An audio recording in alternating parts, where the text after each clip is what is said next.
Jom. ATI. Jom. ATI.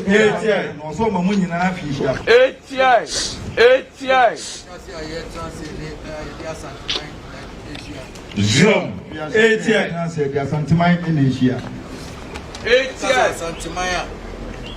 Jom. Bono Ahafo. Jom. ATI. So ka Santimaya na Asantia na Bonima na ho a Chilebeye Asanti Ashanti ne Bono Ahafo Asantimanta mase rawura to come. ATI. No ne kaza Santimeshia na chede nyina ye behia ama Santimetumi ya dwendwene ho. Jom. ATI. Ya ne nyina ba behia matumi ya dwendwene nsem ho so.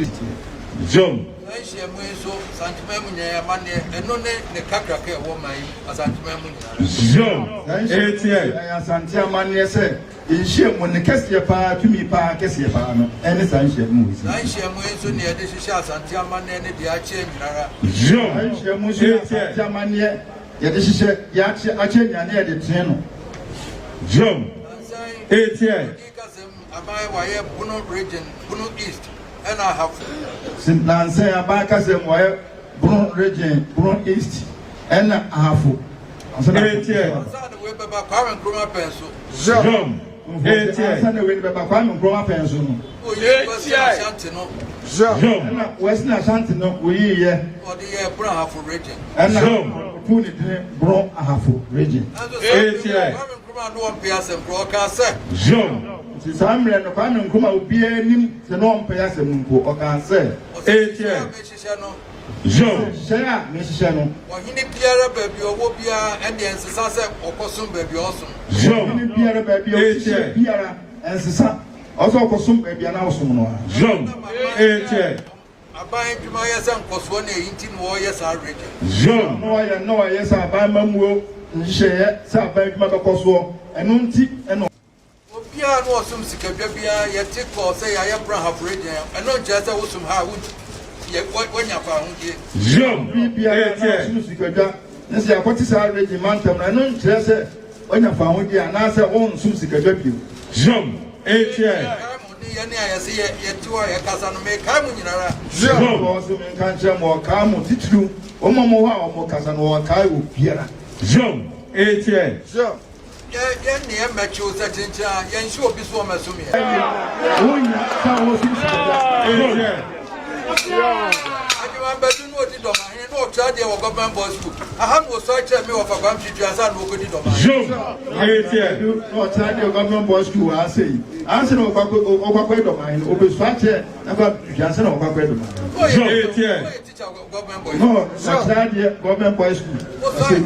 Jom. Ha enu so anya asa na okwa. Jom. ATI. Emra sa be bro champion ba na e de patapase ye ko nanu so entwa hine no. Jom. Emra ya na bro champion ba ya patapa enso emo antwa aniye mu. ATI.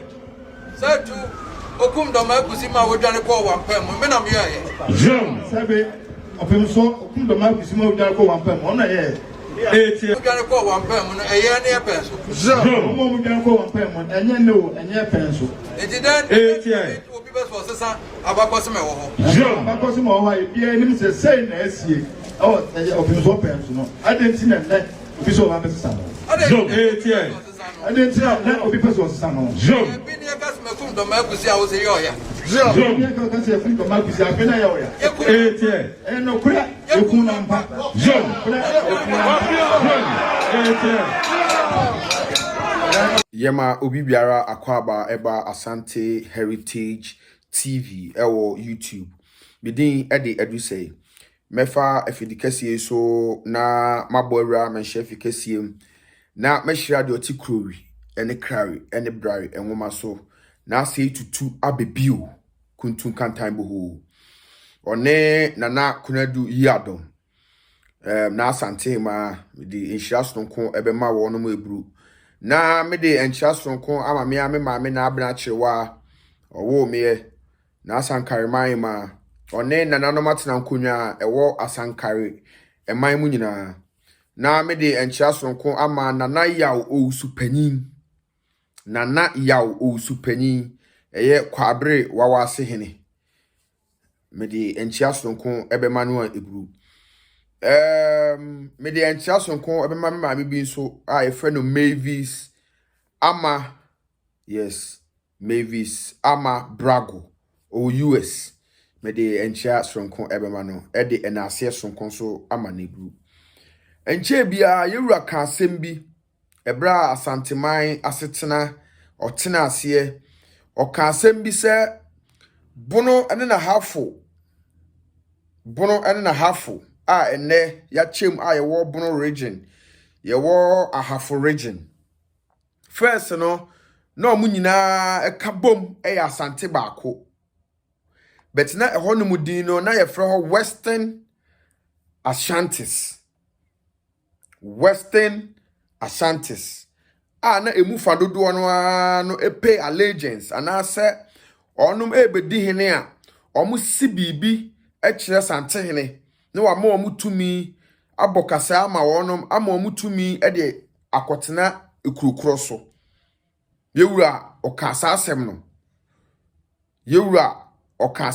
no na okaye no ebeje ntre ha bebre kasa na before say then President Kwame Nkrumah obe change edino from Western Ashantis akọ Bono Ahafo no omoye mra there was a bill omoye edito so ansana osisa edin Western Ashantis no edi akọ Bono and Ahafo region na bill omoye eto so no emunsem yewura kan o say before say omo eye ho Bono and Ahafo no eno de for administrative purposes enti na omo change edin no e de bibisa bet o ye hene wo sa enko no so a ensesa ba bia wo pay allegiance no mumientie ni o say edin no asesa akobono Ahafo okay but baby a ohene kuro no u bedi hene wo kuro mu a ukosai anase ye jiutum wo ho ansa na wabedi hene no eno ensesa atiase enti edin asesa but brekum oya asante ansa na obedi no dis obesi bibi kire yewura eno ensesan se sampa asante na ansa na ni tumi ebedi mu se sampa hene no ewo se wase bibi ache sante hene a edin Western Ashantis na sesa better no ensesan anase hwe ensesan ewo saa amamle ni amane ana saa adekoro ne ho na yewura kaye on se asante ade bia yewura beka anase asante yaka fa asante hu bia na ewo ho enti yehu se emrofo ebe lutu asante ha no efa pemprade ne agudie de koye no enche bia na mo de bae echesa asante ade bia e nananom aka history bia da ho bia no no kre ewo ho ena scholar bi very nice man odi abetudwa e de bail no case bi e ba wonu mu animu a regional minister bi animu a na eye ohini bi asemo e ba ye na omubusa se wakosai ama wakokuma se akwose bibi ache sante hene na o se da bi na omuyi bill ne ba ye na man no e kan ewom se be bia wo allegiance e wo no ensesan man no ensema okaye yenkohwe yehu se asema yewura beka no chikrowi ne krawe ne brawe ngoma so beka no ewom edim na ewom sa pepepepe yenkohwe asem na man no ekaye no na yemfantu yemfu hu se asante asante na de obi etan ene ne toto krane a wo ye de ono a nanim ne wope oji wasante wa oyesa mumi yenkohwe fa ho ho ho se asante ebisa no ukosua wo Kumase oso wa nkosua ebisa no se ade oso o na Bono Ahafo aba na nananom se there bi emra na enkyere sa emra no ne sen your friend of the Bono Ahafo Region Bill of 20th March 1959 and omu quote to page 440 paragraph 3 you know and no minister no or introduce you bill no can say emra na ekreti Bono Ahafo na hia se be kan no potoka sem no I say there are just 2 points which I should like to mention which are not specifically dealt in the bill. The first is the question of traditional allegiances and organization. It is not the intention of the present bill to disturb any traditional allegiances which may cut across the boundary. The governments are at the moment considering the question of chiefs who feel they are being cut out from their subjects or superiors. Emrana bae na ekreti Bono Ahafo no. Omu sinipi se sabe ahinsam ya de ensesa ohene bia osom ne bia akọ enu an se we ye administrative ankosai no ankosai no o ka se enam se na Bono Ahafo abento de ankosai ena omu ka se emra no enti no untimi nka so ohene emra no ma ho kwan because emra no anka se Bono Ahafo region no untimi aba ni enti no ohene osom no ne ade no asesa bibia no an se region aba as administrative ti ne na eka no